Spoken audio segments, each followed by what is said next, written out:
हर मौसम बदलने पर खांसी जुकाम होना तो जैसे आम बात हो गई है।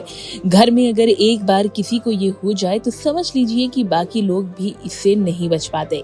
इसलिए जरूरी है कि बदलते मौसम के साथ अपनी सेहत का खास ख्याल रखें। खांसी जुकाम अक्सर एलर्जी, साइनस इन्फेक्शन, बैक्टीरियल या वायरल इन्फेक्शन की वजह से होता है। ठंड में और बदलते मौसम में कई तरह के वायरस भी इसका कारण बन सकते हैं। वहीं thehealthsite.com ने बात करी डॉक्टर विजय वर्मा, कंसल्टेंट एलर्जी और ENT specialist from CK Birla hospital से, जिन्होंने बताया कि नॉर्मल कोल्ड कफ और सर्दी में साइनस एलर्जी कोल्ड कफ के लक्षण और बचाव के बारे में। अक्सर सर्दी में जुकाम होना काफी कॉमन चीजें हैं। कॉमन कोल्ड तो सभी को हो जाता है, बट कुछ लोग साइनोसाइटिस और एलर्जी दोनों से परेशान हो जाते हैं और कभी कभी हम डिफरेंशिएट नहीं कर पाते कि मुझे ये जो नज़ला बिगड़ गया है वो है या एलर्जीज है। तो मैं आपको एक आम आदमी की भाषा में थोड़ा सा डिफरेंस करना बताता हूँ।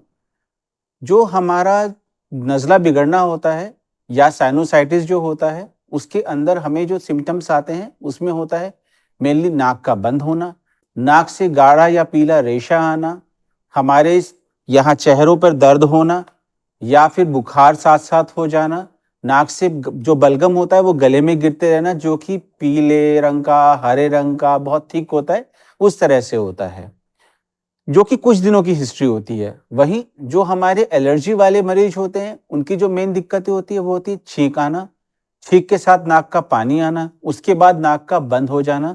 हाँ, थोड़ा सा सर पे भारीपन होना एक चीज हो सकती है, बट वो बहुत तेज नहीं होगी। दूसरा, यहाँ पर क्या है, एलर्जी में कभी भी किसी भी समय पे ये दिक्कतें शुरू हो सकती हैं, क्योंकि इस मौसम में हम ज्यादातर क्या होता है, धूप कम होती है, कमरे बंद रखते हैं, तो क्रॉस वेंटिलेशन नहीं होता, ब्लैंकेट्स यूज करते हैं, गर्म कपड़े पहनते हैं, क्योंकि कॉमन जो एलर्जन है वो डस्ट माइट्स है, तो इसलिए एलर्जी की भी दिक्कतें बढ़ जाती हैं। तो किसी भी समय छींकें शुरू हो जाएंगी, नाक से पानी आना शुरू हो जाएगा।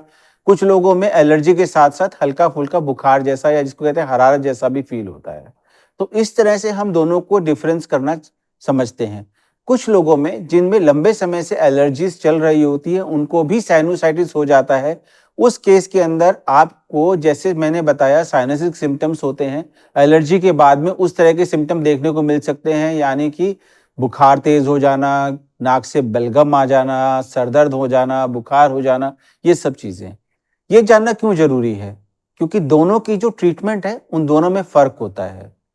जो एलर्जी की ट्रीटमेंट होती है मेनली वो हमारी दवाइयों से होती है। हम एलर्जी टेस्टिंग करते हैं, पता लगाते हैं किस चीज से आपको एलर्जी है, कुछ नाक के स्प्रे शुरू करते हैं, एलर्जी की दवाई देते हैं, उस केसेस में हम इम्यूनोथेरेपीज भी शुरू करते हैं एलर्जीज के लिए। वहीं साइनस में एंटीबायोटिक्स देते हैं। अगर पुराना जुकाम है, साइनसिस पूरे भरे हुए हैं, तो कभी कभी हमें दूरबीन द्वारा ऑपरेशन करके साइनसिस को खोलना भी पड़ता है। इसलिए आपको किसी भी प्रकार से अगर ये समस्याएं हैं तो आप या तो हमसे या अपने पास के किसी भी ENT से दिखाएं और इसको नजरअंदाज ना करें।